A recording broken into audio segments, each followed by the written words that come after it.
User defined data types क्या होती है? ऐसे डाटा टाइप जो कि यूजर अपनी मर्जी के मुताबिक सेट करता है। अच्छा, यूजर डिफाइंड डाटा टाइप बनानी हो तो कौन से तरीके इस्तेमाल कर सकते हैं? फिर एक क्लास है हमारे पास, एक स्ट्रक्चर है। क्लास और स्ट्रक्चर में क्या फर्क होता है? क्लास में सर होता है कि अगर आपकी बहुत ज़्यादा कोडिंग, बहुत ज़्यादा मेथड है तो हम क्लास में रखते हैं, स्ट्रक्चर में शॉर्ट का काम करते हैं। क्यों, वजह उसकी? परफॉर्मेंस है। नहीं। डाटा टाइप्स कितने किस्म की होती हैं?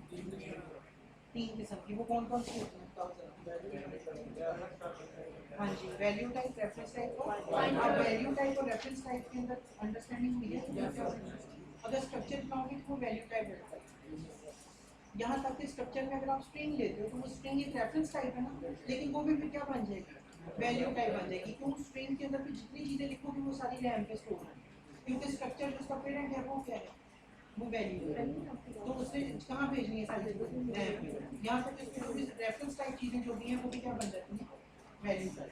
ठीक है, लेकिन ये इस तरह से है। तो अगर आपके पास स्मॉल वेरिएबल्स हैं, स्मॉल मेथड्स हैं, यानी थोड़ा काम है तो आप स्ट्रक्चर में कर दो, और अगर ज़्यादा काम है तो क्लासेस में कर लो। 90% काम हम किस में करते हैं? क्लासेस के अंदर। तो कल को कोई आपको इंटरव्यू पूछे भी क्लास क्या है, तो पहला आंसर ये होना चाहिए भी यूजर डिफाइंड डाटा टाइप बनाने का तरीका। वो लैदा तो आगे जो क्लास में वेरिएबल्स, गेटर, सेटर और मेथड्स होंगे। ठीक है, कोई चीज़ मुश्किल। आज का बड़ा इंपॉर्टेंट हमारा टॉपिक है। मैं दोबारा से, नो इशू, हम थोड़ी सी रिवीजन देख लेते हैं। ऐड क्लास, यहाँ पे मैंने क्लास बनाई पर्सन की। ऐड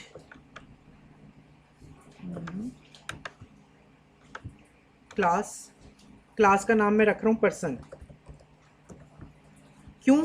क्योंकि मैंने अब क्या करना है, हमने लास्ट टाइम देख लिया था कि मेरे पास नेम के लिए, यार इसका फोकस ठीक करो, कितना सही नज़र आ रहा है?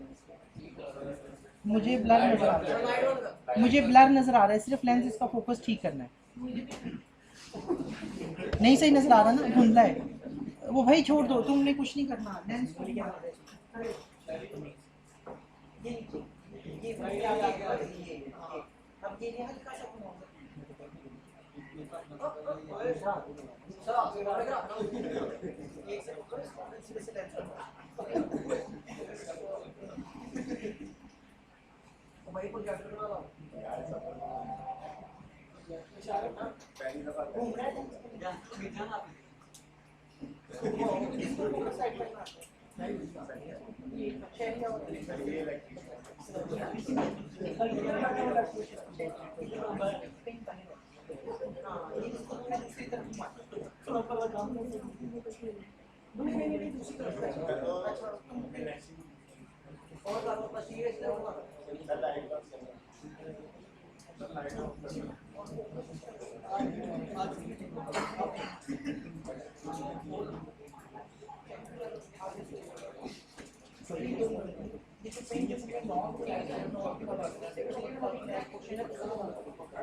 ये आप वो है ना, वापस लाओ भाई, वापस लाओ। और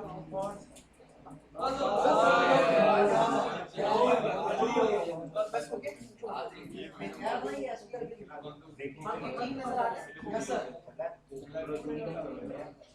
नहीं, जूम आउट इतना ही होगा मैक्सिमम ये। चलो जी, ठीक हो गया। अब हमने क्या किया, एक क्लास बना ली पर्सन की। अब प्रॉब्लम ये थी कि पर्सन का मैंने क्या करना है, पर्सन का नाम, पता, एड्रेस, CNIC, ईमेल, जेंडर, ये सारी कुछ चीज़ें हैं जो मैंने पर्सन की स्टोर करनी है। समझ रहे हो मेरी बात को? अब मैंने इतना सारा डाटा स्टोर करना है तो मेरे पास कोई एक डाटा टाइप ऐसी नहीं है जिसके अंदर मैं स्टोर करवा सकूं। इंट, डबल, फ्लोट, लॉन्ग तो सिंगल सिंगल है। दूसरी चीज़ ये कि अगर नेम के लिए स्ट्रिंग है तो स्ट्रिंग हमारा काम पूरा नहीं कर रही, क्योंकि स्ट्रिंग में तो सारा कुछ ही चला जाता है। एज है तो एज पे कोई चेक नहीं है, क्योंकि इंटीजर रखते हैं अगर एज की डाटा टाइप, तो वो माइनस में भी जा रही है, वो प्लस में भी जा रही है। मेरी बात को अंडरस्टैंड करते हो? तो ये थोड़े से इसके अंदर इशू थे, तो हमने क्या किया, एक क्लास बना ली। जब भी सॉफ्टवेयर डेवलपमेंट करोगे, चाहे एंड्रॉयड, जावा, कुछ भी करो बच्चे, मैं आपको ये बता रहा हूँ, पाइथन, रूबी ऑन रेल्स, आपके पास एंड्रॉइड मोबाइल ऐप डेवलपमेंट है, iOS डेवलपमेंट है। iOS के अंदर C++ यूज होती है, आईफोन के अंदर C++, और एक और पता नहीं कौन सी थी, पता नहीं क्या कहते हैं, मैंडेटरी सी कहती है, सी लैंग्वेज यूज होती है, जो भी है C++, इस तरह की लैंग्वेज यूज होती है। तो वहाँ पे सारों के अंदर काम इसी तरह ही होता है जो मैं आपको करवा रहा हूँ। ये जो चीज़ें मैं आपको करवा रहा हूँ, अगर आपने ये सही समझ ली ये क्लासें और ये जो चीज़ें करवा रहा हूँ, तो जावा भी क्लियर हो जाएगी, आप कल को एंड्रॉइड में भी अच्छा परफॉर्म कर सकोगे। दूसरा ये कि iOS में जाओगे उधर भी परफॉर्म करोगे, और वेब डेवलपमेंट में भी यही चीज़ें यूज़ होनी है। इजी करा रहा हूँ ना, डेस्कटॉप एप्लीकेशन बनाने सिखा रहा हूँ, कल को जब मैं जाऊँगा ना एंटरप्राइज एप्लीकेशन डेवलपमेंट में, वेब डेवलपमेंट में, तो तब भी यही चीज़ें यूज़ होंगी। तो ये काम बहुत इंपॉर्टेंट है। तो मैंने एक क्लास बना ली। अब क्लास के अंदर क्या होता है, किया हुआ रिकॉर्डिंग है, हो रही है। अच्छा, क्लास बना ली पर्सन की। अब पर्सन का क्या क्या डाटा हमने स्टोर करना है वो लिख लेते हैं। यहाँ पे मैंने उसे कहा जी string name,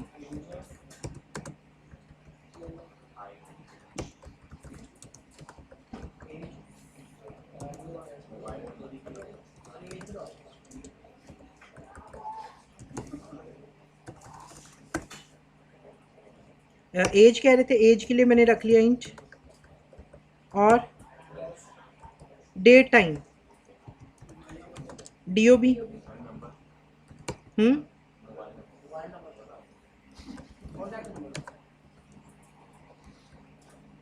and so on. कोई चीज़ मुश्किल इसमें, आसान था। अब इसके ऊपर MIC3 मॉर्निंग पे राइट क्लिक किया और कहा जी व्यू क्लास डायग्राम। मैंने कहा जी मैं क्या देखना चाहता हूँ, क्लास डायग्राम देखना चाहता हूँ, ज़रा ओपन करो। और ये क्लास डायग्राम ओपन हो गई। इसके अंदर ये जो थी है ना प्रोग्राम की क्लास, ये वो बिल्डिंग क्लास है जहाँ पे हमारे पास मेन मेथड होता है। यहाँ से प्रोग्राम को क्या मिलता है, एंट्री पॉइंट मिलता है। सबसे पहले यहाँ पे चाहे हज़ारों क्लासें हों, कोड कहाँ से एग्जीक्यूट होना शुरू होगा, मेन से। दूसरी चीज़ ये कि ये क्लास 1 वैसे ही गलती से बना ली थी मैंने, और मैंने अभी बनाई है पर्सन की क्लास। तो ये देखो, ये पर्सन की क्लास में ये आपके पास क्या आ रही हैं, फील्ड्स आ रही हैं। क्या आ रही हैं, फील्ड्स। ये और इनके ऊपर ये देखो, जो आपके पास प्राइवेट वेरिएबल्स है ना, प्राइवेट वेरिएबल्स वो ब्लू क्यूब के साथ शो होते हैं, ये चीज़ याद रखना। दूसरी चीज़ ये कि मेथड्स पिंक क्यूब के साथ होते हैं, और ये साथ साथ ना एक्सेस मॉडिफायर के हिसाब से ये सिंबल भी चेंज होता है। कभी स्टार बन जाएगा, कभी हार्ट शेप बन जाएगी, कभी इस तरह का ताला बन जाएगा। तो इस ताले का मतलब ये है कि ये प्राइवेट है। ये क्या है, प्राइवेट वेरिएबल है। मकसद ये है कि पर्सन के अंदर ये चीज़ें आकर स्टोर होनी है। अब ये सारे फील्ड्स क्या हैं, प्राइवेट। अब मसला इसमें ये है, मसला ये है कि अब मैंने इन फील्ड वेरिएबल्स को क्लास के अंदर यूज़ नहीं करना, मैंने इसको प्रोग्राम की क्लास में यूज़ करना है।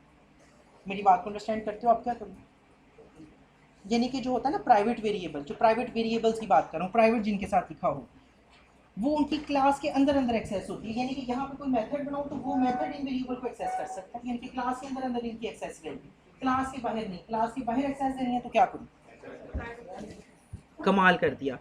ये चीज़ सिर्फ याद रखने से ताल्लुक़ रखती है कि हमें इसके लिए गेटर सेटर बनाने पड़ते हैं। राइट क्लिक किया, रीफैक्टर, एनकैप्सुलेट फील्ड, बगैर सोचे समझे ओके अप्लाई, तो ये गेटर सेटर बन गया। सही है। चाहो तो मैनुअल भी लिखा जा सकता है, हाथों से भी लिखा जा सकता है, कोई ऐसी मसला प्रॉब्लम नहीं है। आपने कहा जी पब्लिक स्ट्रिंग CNIC के लिए रखना है तो कैपिटल C से शुरू कर लो, CNIC। उसके अंदर फिर आपने एक मेथड लिखना है गेट, और एक मेथड आपने लिखना है सेट, और स्टेटमेंट टर्मिनेटर मेरा ख्याल है इसके बाद आएगा, गेट एंड सेट। अच्छा नहीं आना, अच्छा नहीं आएगा, वो अंदर आएंगे। ठीक है, उसके अंदर सेट के अंदर आपने रिटर्न करवाना है। मैंने कहा रिटर्न कर दो किसको, CNIC को, जो आपका प्राइवेट वाला फील्ड है। प्राइवेट वाली फील्ड आपने इसके अंदर रिटर्न करवा देनी है। और जो सेट है आपने सेट के अंदर कर देना है CNIC इक्वल्स टू वैल्यू, कि CNIC के अंदर जो भी वैल्यू आती है वो रखवा दो। तो ये गेटर सेटर इस तरह से मैनुअल लिखा गया। क्लास डायग्राम के अंदर आए तो ये इस तरह से दे देते, ये बन गई प्रॉपर्टी। अब यहाँ पे पब्लिक वेरिएबल को क्या कहते हैं, प्रॉपर्टी कहते हैं, और उसका साइन ही पानी के साथ आता है। चालू, ये सेटर गेटर का साइन है। प्रॉपर्टी, सेटर गेटर नहीं कहना, प्रॉपर्टी कहना है। यहाँ पे ना ये C++ वाला ही कॉन्सेप्ट है, लेकिन थोड़ा डिफरेंट है। यहाँ पे हम उसे प्रॉपर्टी कहते हैं। तो ये बन गई हमारी फील्ड्स। C++ में जो प्राइवेट वेरिएबल थे उन्हें फील्ड ही कहते होते हैं। ये फील्ड्स हैं, ये हमारी प्रॉपर्टीज हैं। इनकी एक्सेस क्लास के अंदर अंदर है, इनकी एक्सेस क्लास के बाहर है। दूसरी चीज़, ये क्लास के बाहर इसको एक्सेस करूँगा, इसमें डाटा दूंगा, CNIC दूंगा, तो वहाँ पे स्टोर किसमें होगा, इस प्राइवेट वेरिएबल। ठीक है, तो ये दो जिसम एक जान वाला हिसाब, अलग-अलग हैं लेकिन चलेंगे एक साथ। दूसरी चीज़ ये हो गई कि CNIC मैंने ऑटोमेटिकली कर दिया था, और CNIC खुद लिखा और नेम के लिए ऑटोमेटिकली फैक्टर कर लिया। तो जो ऑप्शन आपको पसंद है। कोई चीज़ मुश्किल अभी तक? गुड। इसी तरह Ctrl+R+E डबल एंटर करोगे तो ये खुद से जनरेट करता जाएगा, आपकी टेंशन नहीं। Ctrl+R+E। इसी तरह एज के लिए मैंने एक्सेप्शन हैंडलिंग करवाई थी लास्ट टाइम, नहीं? चलो नो इशू। चेक्स लगाए थे नेम के ऊपर? नेम के ऊपर चेक लगाया था कि नहीं? तो वो चेक ज़रा दोबारा देख लो। मैंने कहा इफ़ वैल्यू डॉट लेंथ जौन सी है वो ग्रेटर देन क्या हो जाए 10, तो क्या होना चाहिए? यहाँ पे मैं कहता हूँ एक्सेप्शन थ्रो करवाए। क्या करवाए? मैंने कहा जी थ्रो न्यू एक्सेप्शन। मैंने कहा जी एरर लेंथ जो है वो ग्रेटर देन क्या हो गई है 10। ये मैंने क्या थ्रो करवाई है?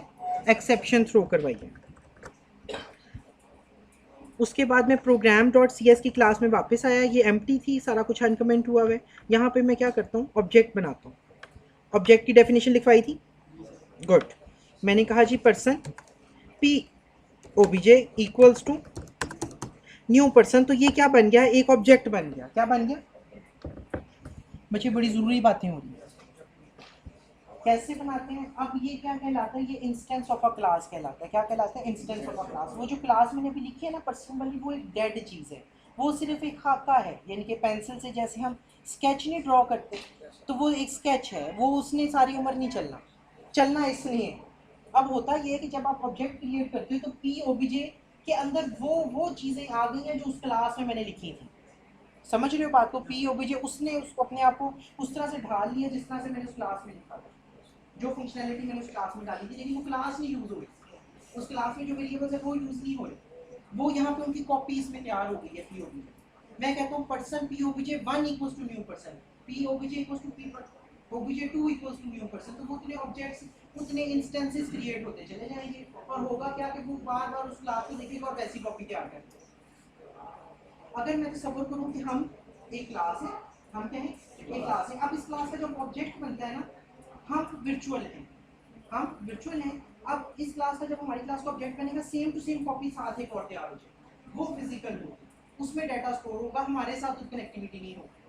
फिर एक और आपने ऑब्जेक्ट बनाया, फिर इस क्लास की एक और कॉपी साथ तैयार हो जाएगी, तीसरा रूम तैयार हो जाएगा, उसमें डाटा लगेगा, इसी तरह चौथा रूम तैयार हो जाएगा, पांचवा रूम तैयार हो जाएगा। तो ये इस तरह से ऑब्जेक्ट की गेम होगी। हम यहाँ पे वैसे के वैसे, उस क्लास में कोई पहला लेक्चर चल रहा हो, एक और ऑब्जेक्ट है उसमें और लेक्चर चल रहा हो, तो इस तरह से हो सकता है। समझ रहे हो बात कि नहीं? समझ? तो ये ऑब्जेक्ट है।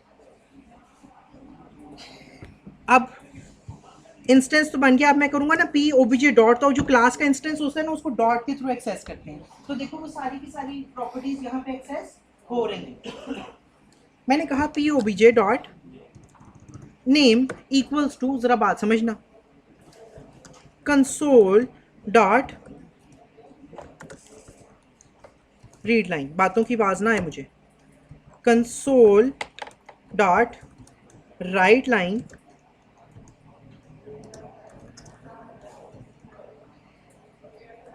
P OBJ dot name. अब मेरी बात समझना, मैंने क्या कहा, इस ऑब्जेक्ट के साथ डॉट लगाया, उसके अंदर मैंने एक प्रॉपर्टी एक्सेस की नेम, और उसमें डाटा रखवा दिया। पहले वो ऑब्जेक्ट खाली था, अब उस ऑब्जेक्ट के अंदर नेम के अंदर आके डाटा फिल हो गया। अब चूंकि ऑब्जेक्ट में डाटा फिल हो चुका है, तो वही डाटा मैंने सामने अब आगे उसको प्रिंट करवा सकता हूँ, यूज़ कर सकता हूँ। मैंने कहा P OBJ dot name print करवा दो, तो वो करवा देगा। कोई चीज़ मुश्किल लगी हो? मैंने अब इसको चलाया, ज़रा गौर करना। मैंने इसको चलाया, मैंने यहाँ पे दिया वकास, एंटर किया, तो वो देखो इनपुट ली और आउटपुट आई है। वैसे दोबारा चलाते, मैंने दिया जी वकास, 10 से ज़्यादा कर दिए करेक्टर, अब एंटर किया, तो एप्लीकेशन चलते चलते हमारे पास क्या होगी, ब्रेकडाउन ये ब्रेकडाउन हुई है, एक्सेप्शन आई है। उसने आके कहा कि यार ये जो एरर है और ये 10 है, समझ में बात को, और कहता है एक्सेप्शन वॉज अनहैंडल। कहते तुमने एक्सेप्शन को हैंडल नहीं किया, तो वो कर लेते हैं। एक्सेप्शन हैंडल कैसे होगी भाई? ऐसे होगी, प्रोग्राम की क्लास में आए, हम ये 3 लाइनें एग्जीक्यूट करवाना चाह रहे हैं ना, हम ये 3 लाइंस एग्जीक्यूट करवाना चाह रहे हैं।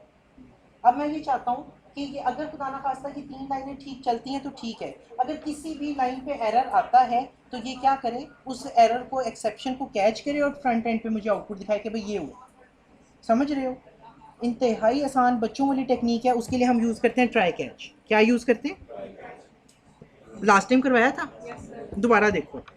मैंने यहाँ पे लगाया ट्राई, जो कोड मैं एग्जीक्यूट करवाना चाह रहा था वो किस में लिख दिया? ट्राई। अब अगर एक भी ट्राई लगा लें ना, एक भी ट्राई लिख लें तो साथ या तो कैच लिखना पड़ता है या फाइनली लिखना पड़ता है।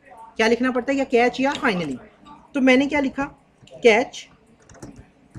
उसके बाद कैच के साथ हमारे पास ब्लॉक होता है एक्सेप्शन का। मैंने कहा कैच करो,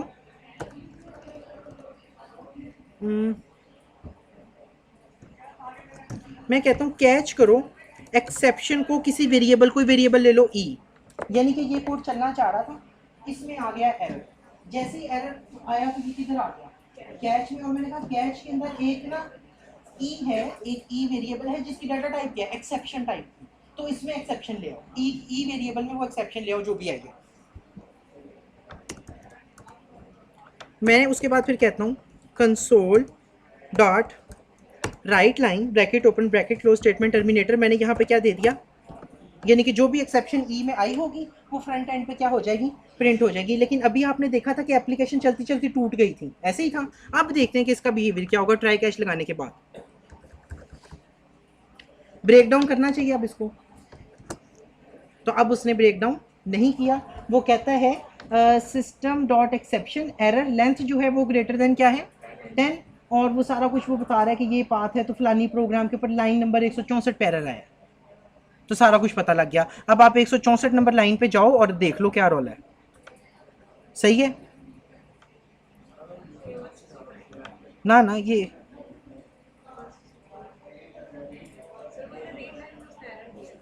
हाँ नहीं, इधर भी एक्सेप्शन नहीं आई, एरर इधर आया है। Go to definition, sorry P O B J dot name, error आगे आया है चल के। ए इस लाइन पे 164 कहा था उसने, क्या कहा था?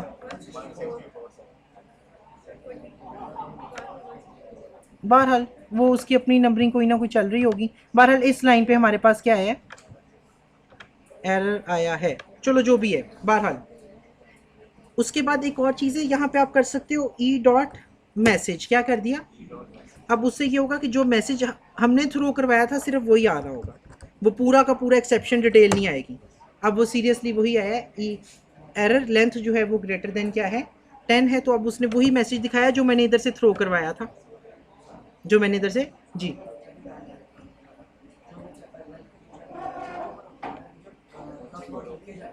जो क्या हो? नहीं देखो, वो बात हमारी ठीक है कि 10 बार से ज़्यादा हो तो लिखे ही ना। वो काम हम यहाँ अभी कर ही नहीं रहे। अभी हम यूज़र इंटरफेस की तरफ नहीं गए अच्छे, अभी कंसोल पे काम कर रहे हैं। वो टेक्स्ट बॉक्स होता है ना जिसमें हम एंट्री करते हैं, वो टेक्स्ट बॉक्स नहीं अभी लगाए। वो जब लगाएंगे तो फिर वहाँ पे हम उसको देंगे। लेंथ होती है, यानी कि स्ट्रिंग लेंथ हम उसको दे देंगे। 10 से ज़्यादा नहीं लेने तो वो नहीं लेता है, प्रिंट वो ज़रूर करे। उसके बाद यहाँ तक समझ आ गई? फॉर ईच का लूप लगा के करैक्टर पे वो पिछले काम किया था कि दोबारा करूं? उसके बाद अब एक और चेक लगाना है कि वकास लिखा, वकास 1 दूंगा ना या वकास 22 दूंगा तो वो ले लेगा, उस पर भी चेक लगाना है। मैंने कहा फॉर ईच हर एक को करैक्टर सी में रखवाते चले जाओ इन वैल्यू, जो कि वैल्यू के अंदर आ रहा है। फिर मैंने उसके बाद चेक लगाया, मैंने कहा if character dot is digit. अगर करेक्टर में क्या आ जाता है आप सारे देख सकते हो, वक्त वक्त ज़रूरत चेंज हो सकता है कि इज़ लेटर आ जाए या इज़ डिजिट आ जाए, इज़ लेटर और डिजिट आ जाए, इज़ लोअर, इज़ नंबर। तो ये कुछ आपके पास मेथड्स है। अभी हम कौन सा यूज़ करें? ठीक है, मैंने कहा if character dot is digit, character C में अगर डिजिट आता है तो क्या करें? मैंने कहा जी एक्सेप्शन थ्रो करवाए। Throw new exception. मैंने उसको कहा जी error digit not allowed, error digit do not, वो यार नो इशू, वो मैसेज में ठीक है चलो सही हो गया। अब मैंने सिर्फ एक्सेप्शन अपनी मर्जी से थ्रो करवाई है। अभी मैं इसको कहता हूँ वकास 1, तो देखो अब उसने क्या दिया है, कहता है एरर डिजिट नॉट अलाउड। तो हमने यूज़र डिफाइंड डाटा टाइप बनाने में कामयाब हुए, यूज़र डिफाइंड डाटा टाइप बनाने में कामयाब हुए कि भाई नेम ब्लू तो मेरी मर्जी का नहीं है, तो वो जाओ चेक करें कि भाई लेंथ इससे ज़्यादा ना हो और उसके 1 2 3 ना आए एंड सो ऑन। ये तो कोई छोटी सी बात है, मतलब बहुत बड़ा काम ही नहीं है, तो हम यूज़र डिफाइंड डाटा टाइप बनाने में कामयाब हो गए।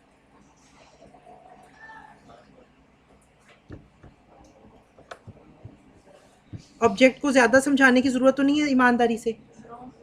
अगर पूरा ऑब्जेक्ट फिल करवाना है ना तो आपको सारे attributes one by one access करने पड़ेंगे। P O B J dot phone equals to something, इसी तरह P O B J dot gender equals to something. तो ये इस तरह से ये पूरा ऑब्जेक्ट फिल होगा। जितने उसमें एट्रीब्यूट्स होंगे ना उतनी दफ़ा ये लाइन लिखी जानी है, यहाँ पे डाटा चेंज होता जाएगा साथ साथ, और ये वाला ओ बी जे फिर फिल हो जाएगा। और फिर जब हमें पास करने की ज़रूरत पड़ेगी कि भाई ये डाटा यहाँ से दूसरी जगह भेजना है, तो सिर्फ क्या भेजने की ज़रूरत पड़ेगी, पी ओ बी जे, क्योंकि एक ऑब्जेक्ट में डाटा बंद हुआ है जी। तो हाँ जी, से सब में ये P O B J use होगा। हाँ, आपने पर्सन का ऑब्जेक्ट बनाना है, person OBJ equals to new person. आपने कस्टमर का ऑब्जेक्ट बनाना है, customer OBJ C OBJ equals to new customer. तो यहाँ पे नाम क्लास का चेंज होना है, न्यू ने वैसे ही है, और ऑब्जेक्ट डिक्लेरेशन सेम है हर जगह। कोई चीज़ मुश्किल, स्ट्रक्चर बना के भी दिखा दिया था मैंने। गुड, नहीं बच्चे परेशान नहीं होना। अभी हमने क्लास सीखी थी, क्या सीखी थी, क्लास। आपने सिर्फ इस क्लास को आके यहाँ पे क्या कर देना है, स्ट्रक्ट, लो जी ये स्ट्रक्चर बन गया, आराम से स्ट्रक्चर बन गया। वही चीज़ जो क्लास है वो स्ट्रक्चर है, दोनों में कोई ज़्यादा फ़र्क नहीं है। फ़र्क यही है, पहला फ़र्क सबसे ज़्यादा कि ये अब वैल्यू टाइप है। अब जब इसका ऑब्जेक्ट बन रहा है वो कहाँ पे बन रहा है, किस काम इसने वैसे ही करना है।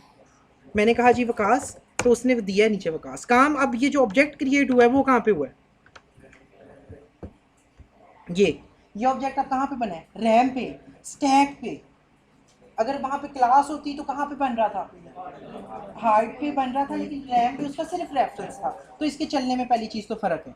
दूसरी चीज़ ये कि अब ये इनहेरिट नहीं हो सकती है, पर्सन की क्लास बन गई, मैं अगर इसको कहीं पे रीयूज़ करना चाहूँ, इनहेरिट करना चाहूँ, तो ये नहीं होगी क्योंकि ये स्ट्रक्चर है। दूसरी चीज़ ये कि ये अगर इसमें डाटा ज़्यादा आया, P O B G dot name equals to बहुत ज़्यादा आए वेरिएबल्स, तो ये बैठ जाएगा, स्लो हो जाएगा काम। दूसरी चीज़ ये कि इसके अंदर आपने कॉल बाय वैल्यू है, इसका साइज स्मॉल रखना पड़ता है, फिक्स रखना पड़ता है, और फिक्स होता ही है, ठीक है, वेरिएबल नहीं होता। क्लास का साइज़ क्या है, वेरिएबल है, जितना मर्जी साइज बढ़ा लो, नो टेंशन। तो अब मैं यहाँ पे पर्सन को मैं ड्रैग ड्रॉप करूँगा ना, तो स्ट्रक्चर के नाम से वो आ रहा होगा, स्ट्रक्ट। देखो अब उसने वो समझ गया कि ये स्ट्रक्ट है, ये एक स्ट्रक्चर है। तो हम इसको क्लास ही रहने देते हैं, कोई बड़ा फ़र्क नहीं है।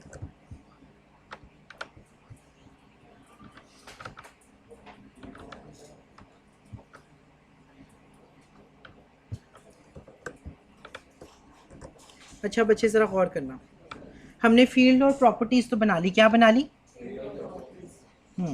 अब मैं यहाँ से जा रहा हूँ मेथड्स की तरफ। किसकी तरफ,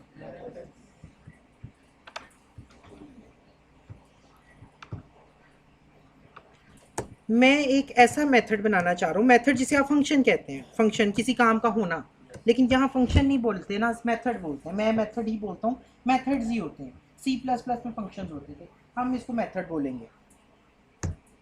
मैं एक मेथड बनाना चाह रहा हूँ प्रिंट का, किस नाम से, मेरी बात को ज़रा गौर करना, ये क्या करता है, ये प्रिंट करवाता है वेलकम पर्सन। इसकी क्या फंक्शनैलिटी है कि जब भी ये चले तो ये क्या आउटपुट दिखाए, वेलकम पर्सन। अब मेथड बनता कैसे है वो समझ लो।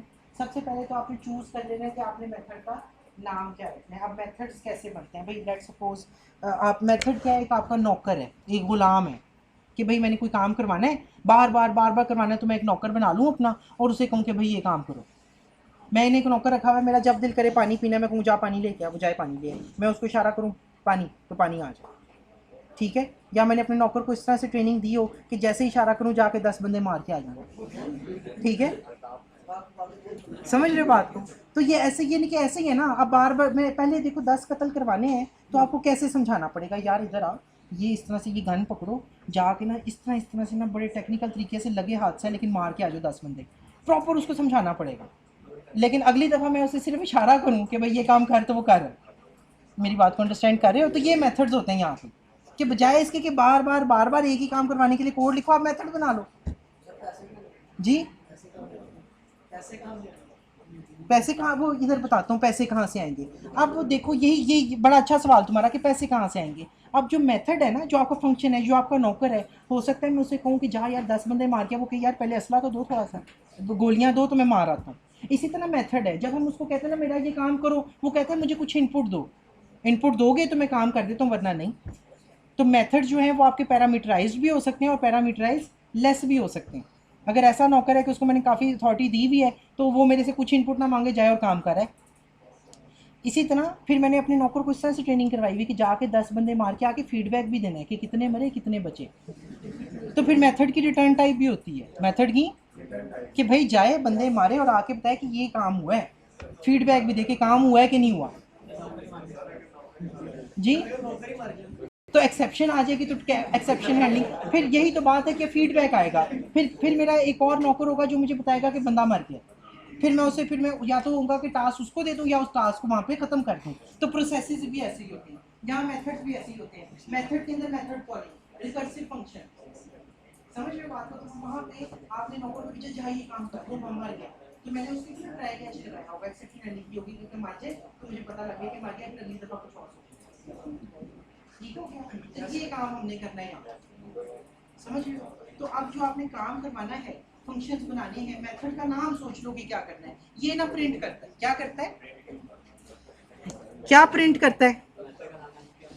अच्छा, अब ये जो मेरा फंक्शन है ना, ये यहाँ पे स्मॉल ब्रैकेट्स के अंदर ना इसको इनपुट देते हैं, क्या देते हैं इसको।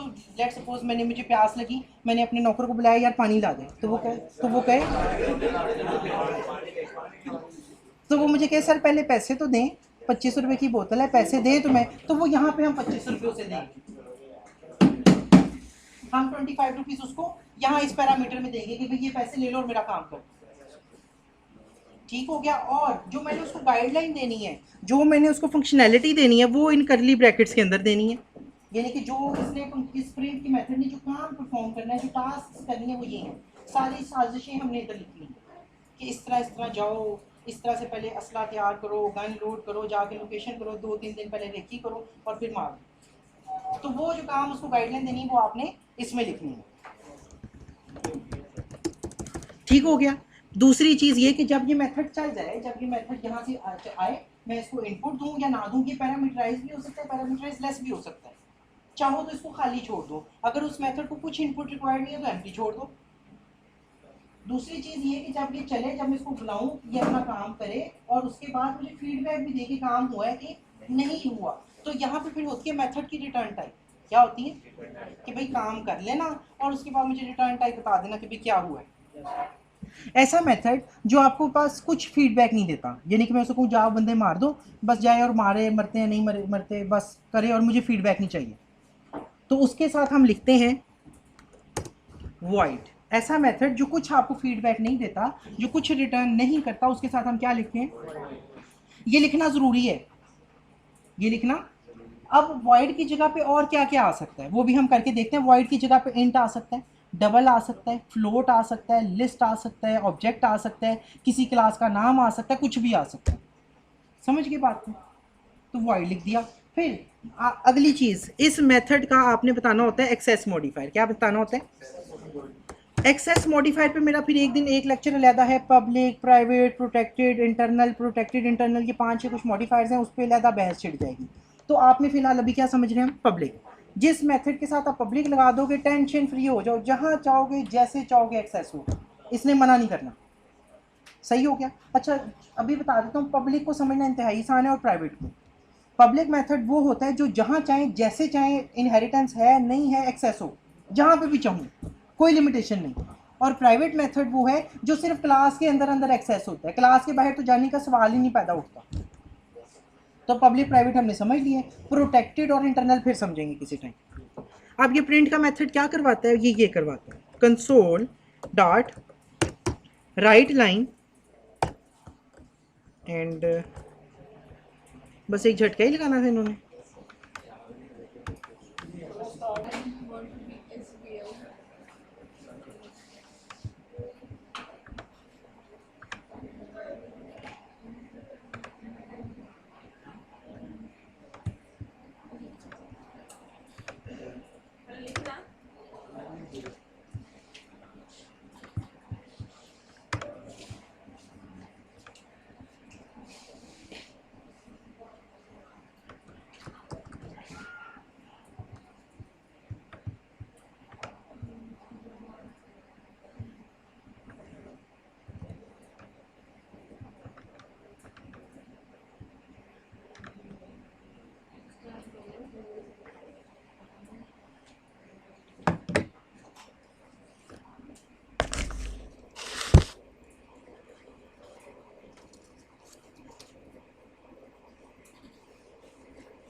Thank you.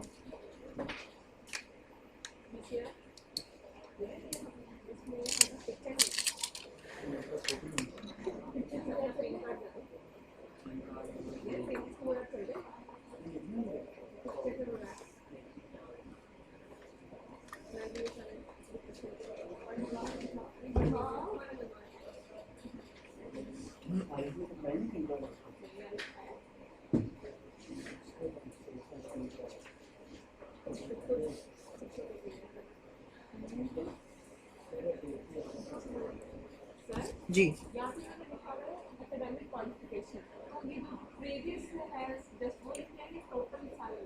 लिख लो आप, BScs का MIT कंटिन्यूड, या पीछे BSc लिख लो,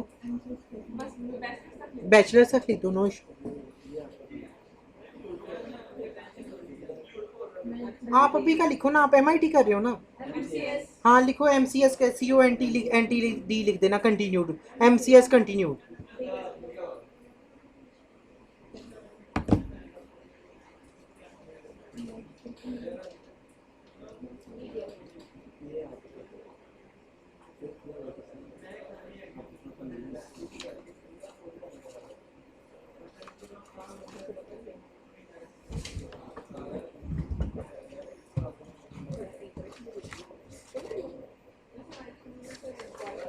CR यार एक बॉल पॉइंट दो। Thank you. आज डेट क्या है?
जी जी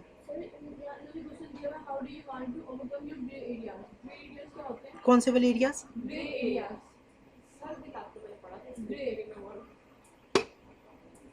जो आपके वीक एरियाज है ना, जिसमें आप बहुत ज़्यादा अच्छे नहीं हो, वो वाली।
बुला लो उनको, बाकी वहाँ पे वही बातें ना करो लास्ट पे। अच्छा नेक्स्ट क्लास है तुम 3 और 1 ही चौथा, ये 4 हो गए और 5 में आप नहीं नहीं ये तुम 5 में इधर बैठ फर्स्ट हाँ मैं आपको बताता हूँ मैं आ गया हूँ ठीक है। अगली क्लास में आप 5 में इधर बैठ जिस दिन मैंने पीछे बैठा देखिए 5 नंबर ना 5 माइनस हाँ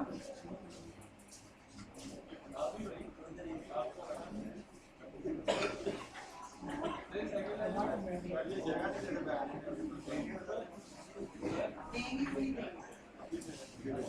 नेक्स्ट क्लास में मुझे पहले आना तो मैं आगे बैठ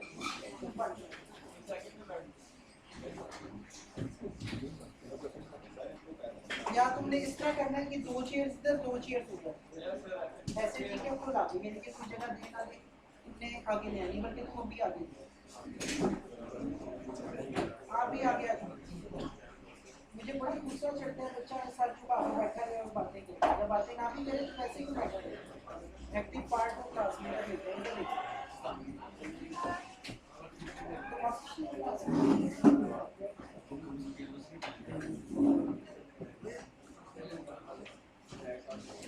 वेरी गुड तुम नहीं आया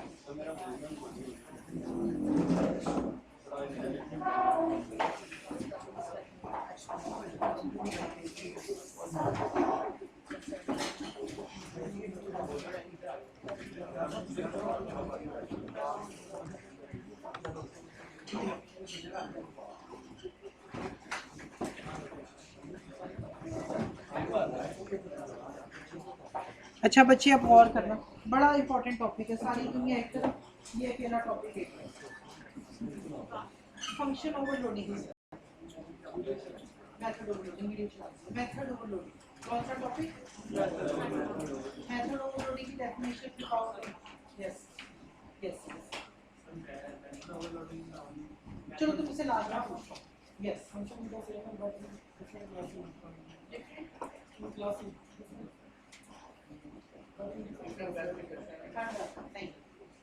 हाँ डिफरेंट पैरामीटर्स पढ़ा है तो very good yes function with the same name but different parameters. ठीक है और That's the same. आप बच्चे सारी उम्मीदें तुम्हारे से बताओ overloading Method overloading system student define के जो दो requirement देंगे पैरामीटर के डिपेंडेंटली यूज करेंगे इंटीग्रल में डेफिनेशन बताओ बस मैं समझ गया हूँ बताओ डेफिनेशन समझाओ क्या होगी। आपसे पूछा फंक्शन ओवरलोडिंग बताओ ना या मेथड ओवरलोडिंग क्या होता है। अच्छा कभी कभी स्टैटिक पॉलीमॉर्फिज्म का नाम सुना है? क्या होता है स्टैटिक पॉलीमॉर्फिज्म जल्दी से तुम बताओ स्टैटिक पॉलीमॉर्फिज्म क्या होता है। हाँ स्टैटिक पॉलीमॉर्फिज्म static polymorphism जिसमें मान लो कि मेंशन किया है polymorphism में एक ही static एग्जांपल स्टैटिक पॉलीमॉर्फिज्म की एग्जांपल क्या होता है। लाइक हम किस तरह किया जाता है अचीव स्टैटिक पॉलीमॉर्फिज्म किस तरह अचीव करते हैं। तो सर वो क्या से बोलते हैं इसको हम पास करते हैं आर्गुमेंट डिफरेंट आर्गुमेंट ठीक है सारी बातें ठीक है मजा कुछ नहीं है।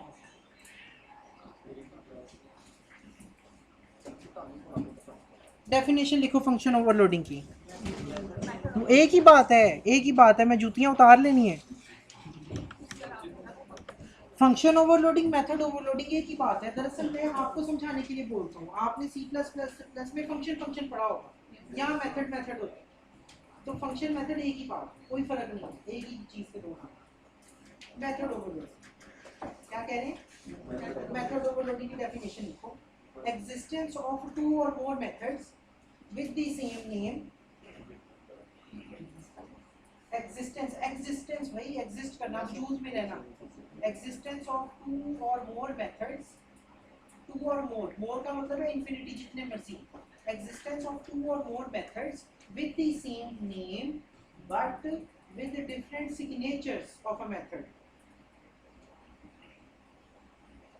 ये जो नोट्स बनवा रहा हूँ ना, ये कुछ बच्चों को मैंने देखा कि वो रफ वर्क कर रहे हैं, यानी कि लेक्चर 1 फिर आगे किसी और टीचर का लिख लिया, फिर लेक्चर 2, ऐसे नहीं करो। मेरे नोट्स एक जगह पे लगा बनाओ, रजिस्टर में क्वेश्चन बना लो, मेरे नोट्स एक तरफ। Existence of 2 or more methods with the same name but with different signatures of a method is known as overloading.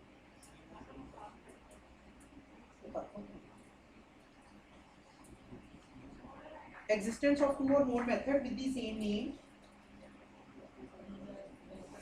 but with different signatures of a method is known as overloading. ठीक है?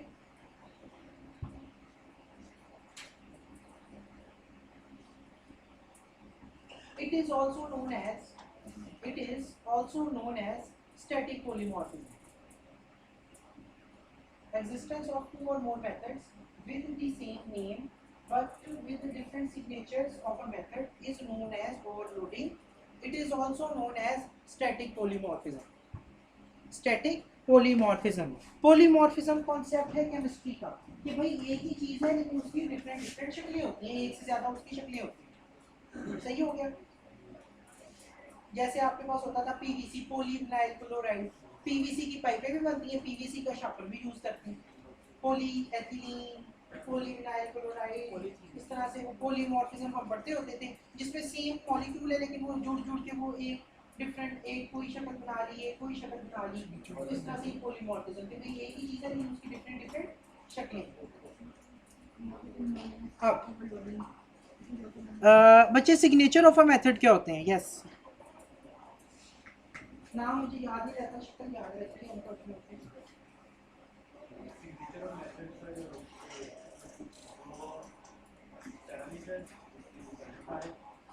मैं जुत्ती मारनी यहीं से, return type हिस्सा ही नहीं लेती। मेथड का नाम होता है, पैरामीटर लिस्ट होती है।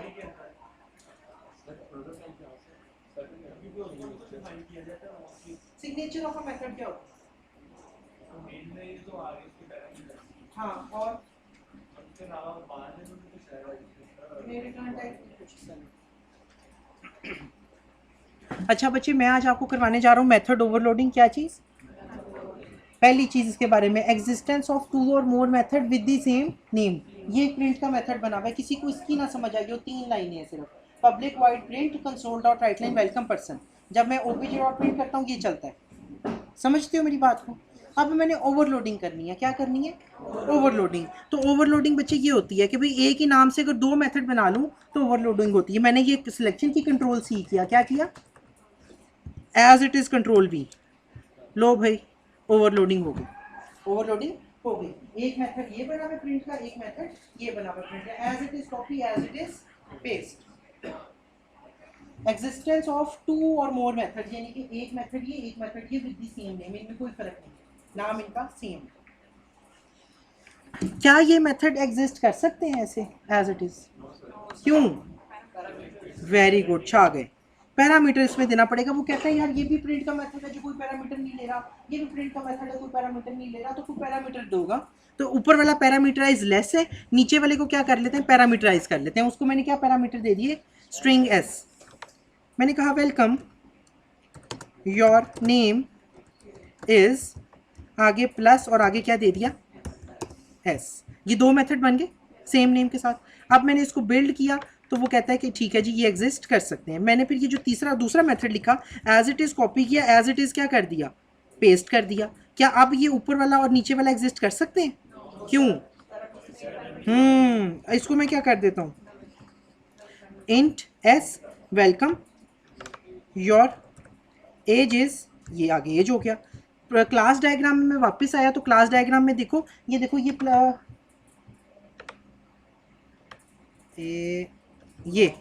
तो ये देखो ये प्रिंट का मेथड बना हुआ है और उसके आगे क्या लिखा हुआ है? +2 ओवरलोड। के एक मेथड असल है, उस पर 2 ओवरलोड हुए हैं। तो ये है बच्चे मेथड ओवरलोडिंग। ये क्या है?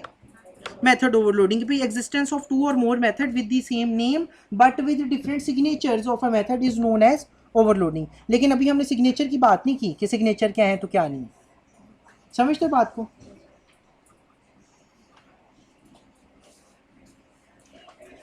अच्छा, ये जो मैंने अभी ये लिखा था ना प्रिंट इंट एस वाला, इसको एज इट इज़ कॉपी किया, control C, as it is क्या कर दिया, कंट्रोल वी। अब ये एग्जिस्ट कर सकता है?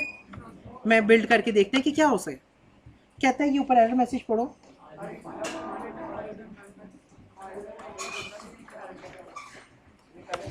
अब क्या करूं इंट एस के साथ, अब क्या करूं तो ये एग्जिस्ट करे?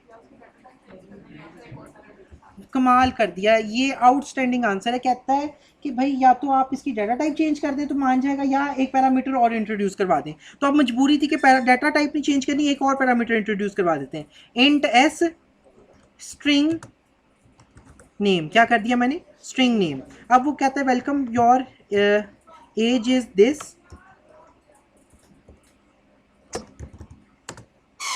एंड नेम इज, बातें नहीं भाई, नेम, कोई चीज़ मुश्किल लगी हो। आप ये एग्जिस्ट कर सकते हैं? मैंने कहा जी बिल्ड सोल्यूशन क्लास डायग्राम के अंदर आए तो ये देखो प्रिंट के ऊपर क्या लिखा हुआ है, +3 ओवरलोड। एक ही मेथड है लेकिन उसकी 3 शक्लें हैं, डिफरेंट डिफरेंट। कितनी शक्लें?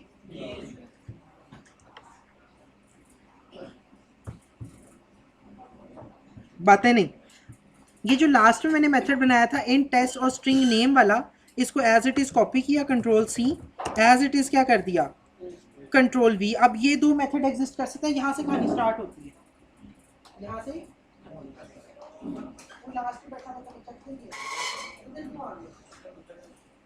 अच्छा, अब तुम्हारे से मेरा सारों से सवाल है, लेकिन तुम्हारे से खास बात पूछ रहा हूँ कि क्या ये दो एग्जिस्ट कर सकते हैं मेथड?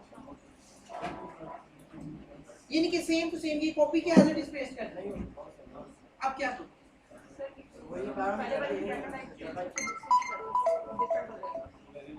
लेकिन अगर हम पैरामीटर फर्स्ट वाला इंट का सेकंड स्ट्रिंग, अगर हम फर्स्ट को स्ट्रिंग और सेकंड को इंट कर देंगे तो चेंज होगा। थोड़ी बहुत चेंजेस आ रही है। कमाल हो गया। अब मुझे ये बताओ कि इसको वाले को क्या कर दूं? स्ट्रिंग नेम पहले जैसे लिख रहे हैं इंट। यस, ये मैं उस वक्त पूछ रहा था, ये किसी ने बताया नहीं। ये चीज़ समझ आई है किसी को? सिग्नेचर ऑफ अ मेथड क्या होते हैं भाई? किसको?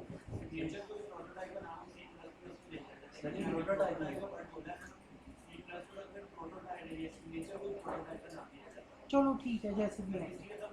नहीं, मैंने यहाँ पे सुना नहीं कभी। सी शार्प में प्रोटोटाइपिंग का ना बुक में कहीं पे नहीं आता ना, इसे C++ में होता होगा।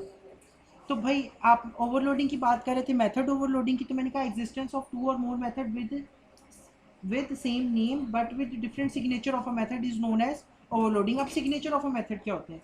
कौन कौन हिस्सा लेता है? मेथड का नाम और पैरामीटर लिस्ट 2, और तीसरा इनका सीक्वेंस मिलके सिग्नेचर करते हैं। मेथड की रिटर्न टाइप बीच में हिस्सा नहीं लेती कि वॉइड की जगह डबल फ्लोट इंट करता रहूँ तो कोई फर्क नहीं पड़ना। अब ये दो मेथड बिल्ड करूंगा, एरर देगा, वो कहेगा ये भी सिग्नेचर सेम है, ये भी सिग्नेचर सेम है। एक तरीका तो ये है कि यहाँ पे पहला तरीका तो ये कि इनमें से किसी की डाटा टाइप चेंज करूँ। वेरिएबल का नाम चेंज करने से कोई फर्क नहीं पड़ना, ये जिसने गलती की जूतियाँ पड़ी। वेरिएबल के नाम हिस्सा नहीं ले रहे, ये डाटा टाइप मैटर कर रही, पहली चीज़। दूसरी चीज़ ये कि या तो एक पैरामीटर अब यहाँ पे इंट्रोड्यूस करवाऊँ, एक काम करूँ, दो बढ़ाऊँ, कुछ भी करूँ, या अगर नहीं चेंज करना तो इनका सीक्वेंस चेंज कर। तो ये जो सीक्वेंस वाली बात है ना, ये सिग्नेचर है। मेथड का नाम, पैरामीटर लिस्ट इसकी भी सेम है, पैरामीटर लिस्ट इसकी भी सेम है। अब ये एग्जिस्ट नहीं कर सकती। अगर मैं इनका सीक्वेंस चेंज कर दूं तो काम बन जाएगा। कहते हैं नहीं, एरर है। कहता है ये नहीं हो सकता। तो अगर मैं इनका सीक्वेंस चेंज कर दूं कि स्ट्रिंग को पहले कर दूं और इंट को बाद में कर दूं तो इनके सिग्नेचर बदल जाएंगे। ये कहानी हुई है, नीचे फंक्शनैलिटी सेम रहेगी। अब ये एग्जिस्ट कर सकते हैं भाई, एग्जिस्टेंस ऑफ 2 और more method with the same name but with different signature. अब सिग्नेचर क्या हो रहे हैं? मेथड का नाम, पैरामीटर लिस्ट, यानी कि डिफरेंट पैरामीटर, और उनका सीक्वेंस भी मैटर करता है। बच्चे सीक्वेंस मिस कर जाते हैं, और मुझे यकीन है कि 5-6 बच्चों को नहीं पता होगा। सीक्वेंस का पता था? किधर नीचे क्या चेंज करना है? नीचे तो वैसे ही चल रहा है। सही हो गया। अब मैं ये चलेगा कैसे? चलो जान।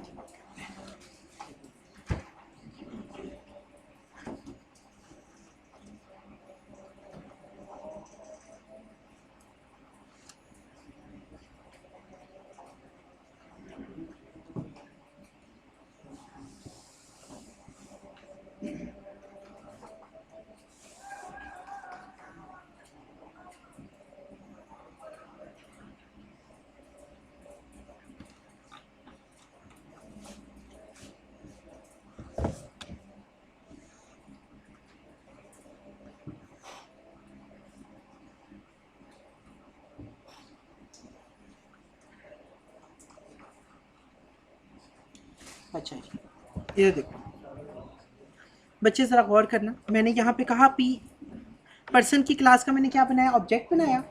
यहाँ पे मैंने कहा पी ओबीजे डॉट प्रिंट का मेथड कॉल किया, ब्रैकेट ओपन। तो अब ये देखो नीचे लिस्ट दे रहा है, कहते हैं कि कितने मेथड ओवरलोड हुए हैं, 5। एक मेथड ऐसा है जो इंटीजर मांगता है, एक ऐसा है जो स्ट्रिंग मांगता है, एक ऐसा है जो इंट स्ट्रिंग मांगता है, और एक ऐसा है जो स्ट्रिंग इंट मांगता है। पी ओबीजे डॉट प्रिंट का मेथड ओपन किया, क्लोज किया, और इसको कोई पैरामीटर नहीं दिए। क्या किए, कोई पैरामीटर नहीं दिए, तो क्या लिखा हुआ आया, वेलकम पर्सन। मैंने पी ओबीजे डॉट प्रिंट का मेथड कॉल किया और इधर अपना नाम दे दिया। क्या दे दिया, मैंने अपना नाम दे दिया उसके पैरामीटर में। तो आप देखो कहता है welcome your name is Waqas. चला है, फंक्शनैलिटी देखे, सेम मेथड है लेकिन फंक्शनैलिटी अब उसकी बदल गई। अब वेलकम पर्सन किधर गया, नहीं आया। मैंने यहाँ पे कहा पी ओबीजे डॉट प्रिंट, मैंने यहाँ पे अपनी एज दी, चलाया, कहता है welcome your age is this. मैंने उसको अपनी एज दे दी और उसको अपना नाम दे दिया, तो कहता है welcome your age is this and your name is this. तो ये चीज़ समझ में आई है थोड़ी सी, कि भाई है मेथड प्रिंट का ही लेकिन उसकी शक्लें बदल जाती हैं हर दफ़ा। मैं पी ओबीजे डॉट प्रिंट का मेथड कॉल करता हूँ, कुछ पैरामीटर नहीं देता वेलकम पर्सन, उसको अपना नाम दे देता हूँ welcome your name is this, उसको अपनी एज दे देता हूँ welcome your age is this, उसको अपना पहले नाम दूँ बाद में एज दूँ, welcome your name is this your age is this, पहले एज दूँ बाद में नाम दूँ, तब भी वही फंक्शन है। तो ये थी ओवरलोडिंग, और this is also known as static polymorphism. कौन सा, डायनेमिक ओवरराइडिंग के जरिए जो होती है। ओवरराइडिंग नहीं करते हम, कि डिफरेंट क्लासेस के अंदर मेथड को ओवरराइड करते हैं, वो डायनेमिक पॉलीमॉर्फिज्म होता है। ठीक है, ये कंपाइल टाइम पे होता है, वो रन टाइम पे होता है। ठीक है, तो ये भी कंपाइलेशन भी इसको पता लग रहा है कि मैंने क्या करना है, कौन सा मेथड कॉल करना है। अगर आप सारे चलाना चाहते हो तो सारे भी चल जाएंगे। एक और काम ऊपर ये भी हो सकता है, एक इसको लिखने का एक और तरीका, स्ट्रिंग नेम इक्वल्स टू, चाहे यूज़र से ले लो चाहे आप स्टैटिक दे दो।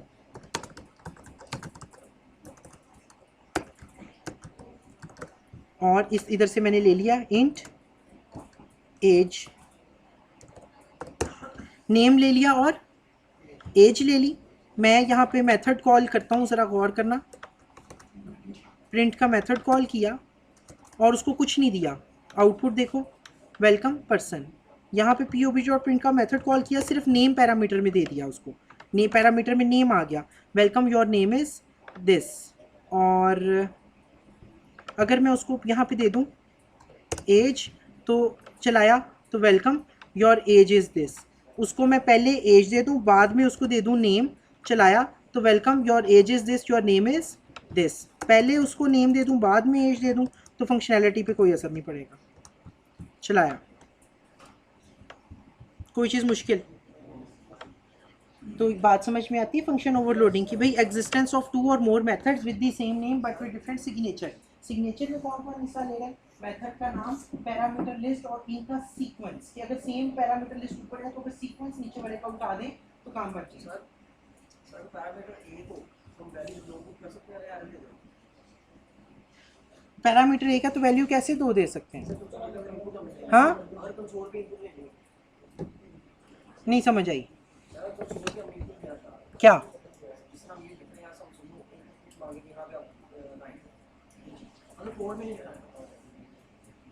बकास वगैरह? अच्छा सॉरी, ठीक है ठीक है ठीक है, समझ गया मैं, ये कहना चाह रहे हो तुम।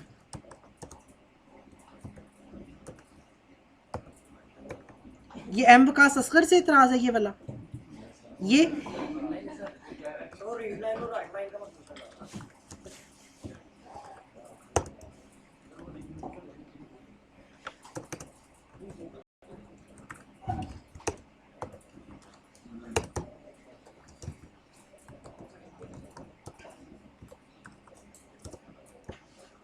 ये चाह रहे थे। अब मैंने इसको चलाया, वो पहले मेरे से क्या मांग रहे हैं, नेम। नेम में क्या नाम है तुम्हारा, बताओ? मोहसिन। मोहसिन की एज दी, ज़्यादा तो नहीं होगी, 18 कर दूँ? चलो, welcome your name age is 18 and your name is Mohsin. ठीक है, तो यही चाह रहे थे कि कुछ और था सवाल? बेइज्जती कराया है, वो बताया भी था कि आप वो यहाँ मैं स्टैटिक वैल्यू देता हूँ, वहाँ कंसोल डॉट रीडलाइन कर लो, फ्रंट एंड से आया करेगी। जी जी, मैसेज भी दिखा सकते हो। मैं आपका क्वेश्चन लेता हूँ बच्चे, console dot right line bracket open bracket close,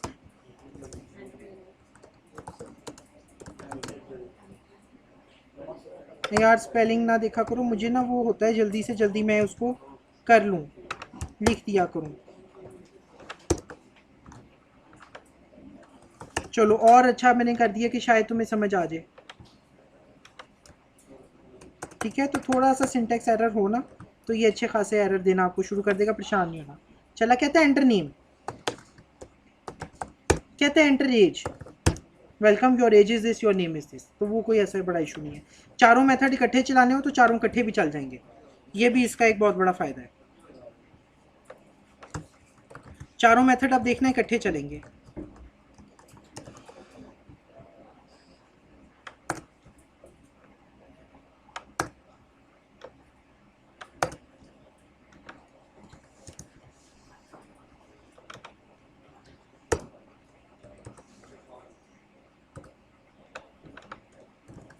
सही हो गया, 5 मैंने मेथड ओवरलोड किए थे, पांचों के पांचों मैंने चलाए हैं, तो अब चलाते हैं। अब 5 मेथड चलेंगे। कहता है जी enter name, enter age, welcome person, क्योंकि कोई मेथड नहीं, पैरामीटर नहीं दिए थे। फिर उसके बाद नेम दिया तो welcome your name is this, age दी तो welcome your age is this, और बाकी दो पहले में नेम, दूसरे में एज, फिर और एज और नेम, तो ये हो गया। चाहो तो फंक्शनैलिटी बदल लो। तो ये था स्टैटिक पॉलीमॉर्फिज्म। है प्रिंट का ही मेथड के नहीं, ये है ओवरलोड पॉलीमॉर्फिज्म कि भाई मेथड एक है P OBJ dot print, method एक है, फंक्शनैलिटी शक्लें उसकी फ़र्क है। कोई चीज़ मुश्किल लगी हो? अच्छा मुझे ये बताओ, ऐसा भी तो हो सकता था कि मैं यहाँ पे ऊपर आऊँ, मुझे क्या ऐसी टेंशन पड़ी है, एक मेथड मैं करता हूँ प्रिंट, अगला वाला मैं करता हूँ प्रिंट 1, उसके बाद अगला वाला मैं कर देता हूँ प्रिंट 2, उसके बाद इसको कर देता हूँ प्रिंट 3, ठीक है, प्रिंट 3 कर दिया, प्रिंट 4 कर दिया, प्रिंट 5 कर दिया, ये जो भी है 12। तो ऐसे भी हो सकता था, क्यों भाई लास्ट ऐसा हो सकता था? हाँ,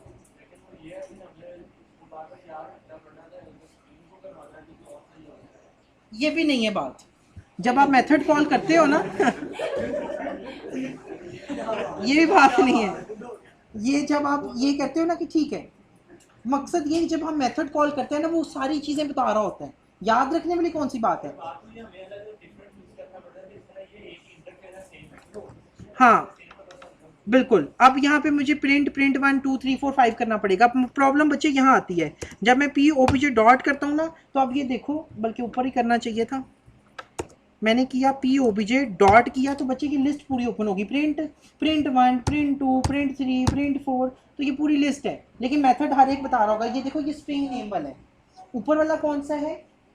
ये वाला है। ये दूसरे वाला कौन सा है? ये इंट वाला है खाली। ये वाला खाली स्ट्रिंग वाला है, ये वाला वॉइड वाला है, कुछ नहीं लेता। तो वो तो मेथड आपको बताएगा, आपको याद रखने की ज़रूरत नहीं। प्रॉब्लम ये है कि अगर 400 मेथड थे जो जिनकी फंक्शनैलिटी सेम थी, 400 हैं, मैंने 1 2 3 4 5 6 कर दिया। जब मैंने करना था ना पी ओबीजे डॉट, तो आगे 400 मेथड की लिस्ट ओपन होनी थी, एलो, तो वो समझ नहीं आती कि कौन सा कॉल करें। समझ रहे हो? यानी कि यहाँ पे 400 मेथड की लिस्ट ओपन हो गई, तो अब हम तो परेशान ही रहेंगे कि करना क्या कि नहीं।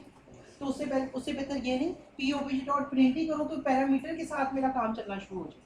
तो ओवरलोडिंग तब करते हैं जब आपके जो मेथड्स हैं ना वो कोहेसिव हों। क्या हो? Cohesive, yes.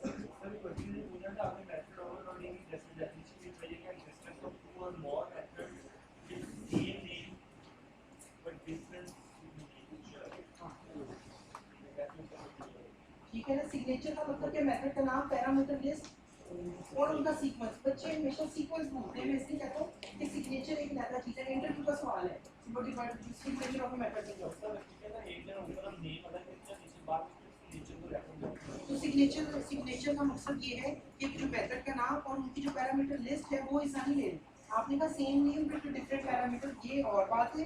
Same name with different parameter and sequence, ये और चीज़ है। डिफरेंट पैरामीटर का मतलब है स्ट्रिंग नेम, अगर एक मेथड स्ट्रिंग नेम आ गया तो दूसरा नहीं आ सकता अगला। लेकिन सीक्वेंस अगर उठा दो तो फिर वो आ सकता है।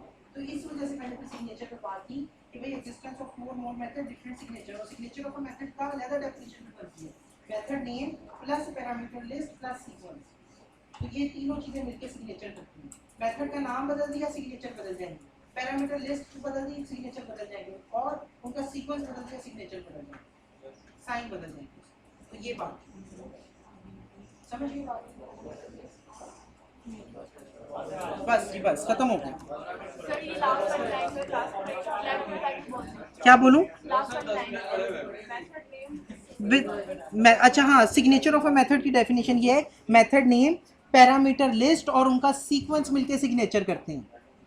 समझ के बात को? मैंने कहा जी एग्जिस्टेंस ऑफ टू और more method with the same name but with different signature. Signature से फिर कहानी सिग्नेचर पे चली गई। सिग्नेचर क्या होते हैं? मेथड का नेम, पैरामीटर लिस्ट और उनका सीक्वेंस, या डिफरेंट पैरामीटर प्लस उनका सीक्वेंस मिलके सिग्नेचर करते हैं।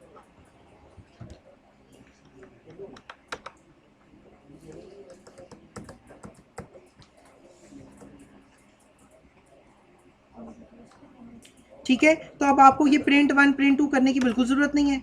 और बात मैं ये समझाना चाह रहा था कि ऐसे मेथड ओवरलोड होते हैं जो कोहेसिव होते हैं। क्या होते हैं? कोहेसिव फोर्सेस क्या होते हैं? मैं रिश्ते मारूंगा। केमिस्ट्री में दो किस्म की फोर्सेस होती हैं, एक कोहेसिव होती है, एक एडहेसिव होती है। एडहेसिव होती है जो आपका मटेरियल होता है ना, सॉल्यूशन, वो सॉल्यूशन और कंटेनर दो चीजों के दरमियान होती है। और कोहेसिव होती है जो विद इन द मॉलिक्यूल्स होती है। जैसे आपका पारा नहीं होता, पारा वो थर्मामीटर में जो होता है, मर्करी देखिए हाथ पे डालो तो बॉल बन जाता है। क्यों? उसमें कोहेसिव फोर्सेस बहुत ज्यादा होती है, वो बॉल की शक्ल इख्तियार कर जाती है। वो कहती है हमने कंटेनर के साथ या हाथ के साथ नहीं लगना, हमने अपने आपस में साथ रहना है, तो कोहेसिव।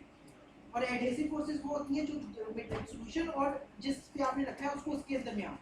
तो पानी में कोहेसिव फोर्सेस भी है, एडहेसिव भी है। पानी का एक कतरा हाथ पे डालो वो भी डॉट की शक्ल रखता है और थोड़ी देर के बाद वो साथ मिल जाता है।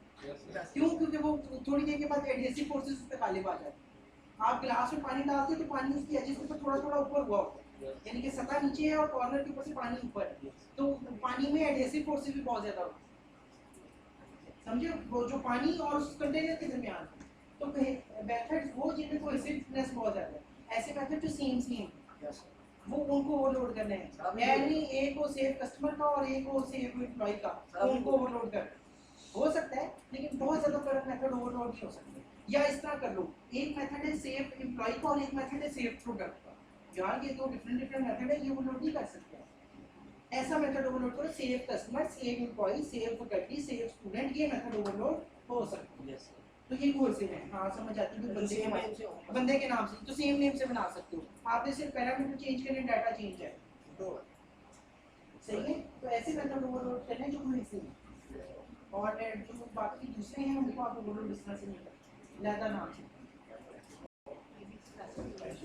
सिर्फ मुझे अटेंडेंस लगाने तो नहीं, 2 मिनट में मैंने